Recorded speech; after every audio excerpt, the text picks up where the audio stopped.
નવસારીમાં men's right foundation welfare society દ્વારા મહિલાઓ દ્વારા ખોટા કેસ કરીને હેરાનગતિ થવા અંગે જાગૃતિ સેમિનાર યોજાયો।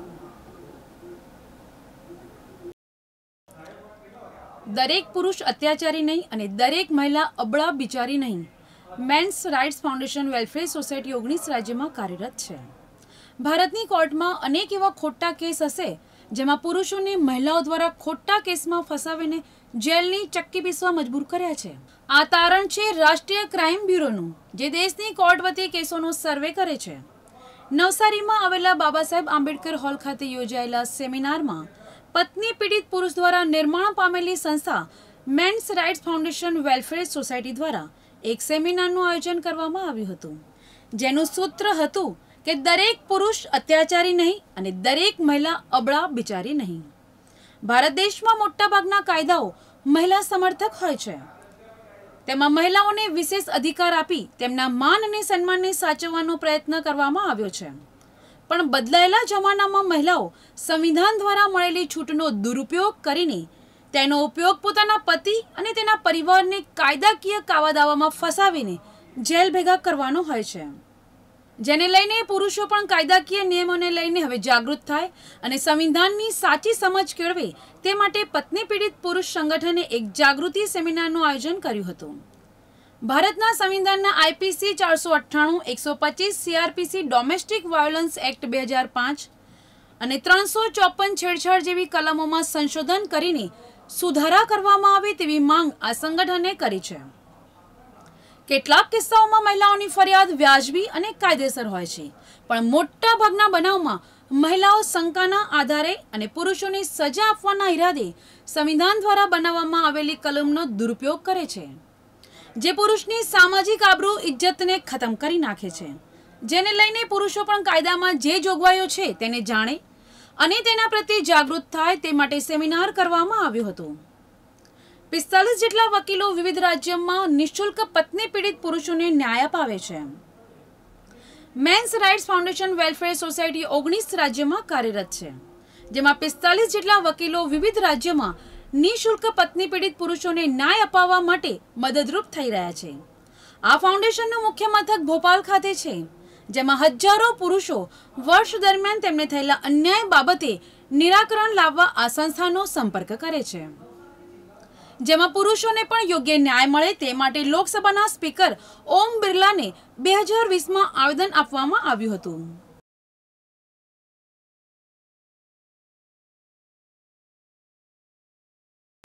देखिए, men's right foundation welfare society की ओर से यह सेमिनार आज कराया जा रहा है।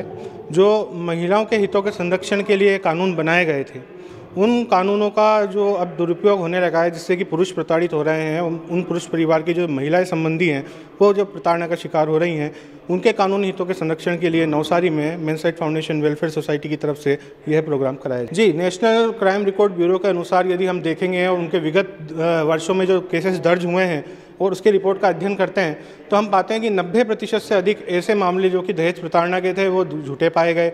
70 से 80% ऐसे मामले जो कि रेप के दर्ज किए गए थे वो झूठे पाए गए। तो कहने का तात्पर्य ये है कि हज़ारों की संख्या में पुरुषों के ऊपर छोटी छोटी बातों पर इन मुकदमों को दर्ज करवाया जाकर उन पर दबाव बनाया जाता है, उनको प्रताड़ित किया जाता है। तो ऐसे पुरुष जो वास्तव में इस प्रकार की पीड़ा के शिकार हैं, जो कि गलत नहीं है, परंतु उनको प्रताड़ित किया जा रहा है, ऐसे पुरुषों के हितों के संरक्षण के लिए हम लोग जी हाँ, कोर्ट ने समय समय पर इसके बारे में सुप्रीम कोर्ट ने दहेज प्रताड़ना के केस को लीगल टेररिज्म की संज्ञा दी हुई है। एवं कई बार कोर्टों के ऐसे डिसीजंस आते हैं जिनका अध्ययन हम करते हैं तो हम पाते हैं कि कोर्ट अब कहते हैं, माननीय न्यायालय ये कहते हैं कि इस प्रकार के कानूनों में आमूल बदलाव की आवश्यकता है। तथा साथ ही इसी में जो पहले एक दहेज प्रताड़ना के केस का बहुत अधिक दुरुपयोग होने लगा था, तो इस पर माननीय उच्च न्यायालय ने state versus Anish Kumar versus state of Bihar एक ऐसा मुकदमा था जिसमें यह कहा गया कि अब दहेज प्रताड़ना के केसों में सीधे तौर पर किसी पुरुष की गिरफ्तारी नहीं होगी, बल्कि उसको 41A का नोटिस दिया जाएगा।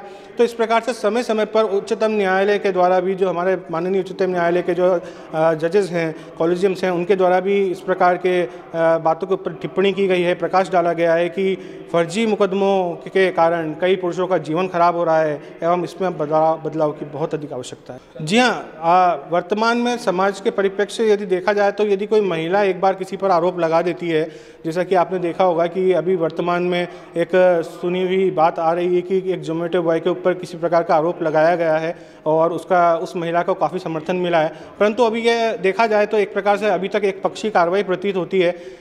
उसके ऊपर अभी प्रॉपर इन्वेस्टिगेशन नहीं हुई है, परंतु सामाजिक तौर पर अब उस व्यक्ति को निलंबित किया हुआ है, जो मुझे जानकारी है। तो इस प्रकार से उस पुरुष के अधिकारों का हनन हो रहा है। तो हमारी मांग यहाँ पर यह है कि इस प्रकार से दोनों पक्षों को सुना जाए और यदि कोई पुरुष यहाँ पर झूठा है, नहीं है, वह किसी प्रकार से प्रताड़ित हुआ है और प्रताड़ना का शिकार हुआ है, तो ऐसे पुरुषों को न्याय दिलाया जाए। तो कानूनों में बदलाव की आवश्यकता हम यहाँ पर यह महसूस कर रहे हैं कि दोनों पक्षों को इक्वल सुना जाए, यानी कि जस्टिस ऑफ लॉ की या जो नेचर ऑफ इक्वलिटी ऑफ जो लॉ है उसको बैलेंस किया जाए। सिर्फ महिलाओं के प्रति ही एक नज़रिया ऐसा ना रखा जाए कि महिला ने कहा तो ही सही होगा, परंतु यह देखा जाए, तह तक जाया जाए कि यदि कोई मामला दर्ज हुआ, यदि कोई शिकायत आई है तो उसमें इस शिकायत को किस प्रकार से लिया जाता है, फेयर इन्वेस्टिगेशन की जाए। फेयर इन्वेस्टिगेशन करने के बाद में इस मामले के ऊपर प्रकाश डालते हुए दोनों पक्षों को सुनकर उचित कार्रवाई की जाए, ये हमारी मांग है। અને અમે પત્નીથી બહુ જ પીડિત છીએ। અમારી મા બેને પણ પત્ની છે, એનું કોઈ પણ જાતનું સાંભળવામાં આવતું નથી। એ ઉપરાંત ખોટા કેસ કરી ભરણપોષણના છે, 498 છે, ડાવરી કેસ છે, પોલીસ કે પ્રશાસન અમારું કોઈ સાંભળવા તૈયાર નથી। અમે એના વિરુદ્ધ જે ફરિયાદો કરી તોય પોલીસે કોઈ અમારું સાંભળવાવાળું નથી। અને જે ભરણપોષણના કેસ થાય છે એમાં જજ સહિતે પણ કોઈ અમારું સાંભળવા તૈયાર નથી અને એવિડન્સ આપવા છતાં કોઈ અમારું સાંભળવા તૈયાર નથી। અને એ ઉપરાંત હું હમણાં 4 દિવસ જેલની અંદર રહી આવ્યો, તો જેલની અંદર 20% તો જામનગરની જિલ્લા જેલની અંદર 20% ભરણપોષણવાળા જે સજાઓ કાપી રહ્યા છે, એ મારો જાત અનુભવ છે। બસ એ આટલું કહીને હું વિરામ લઉં।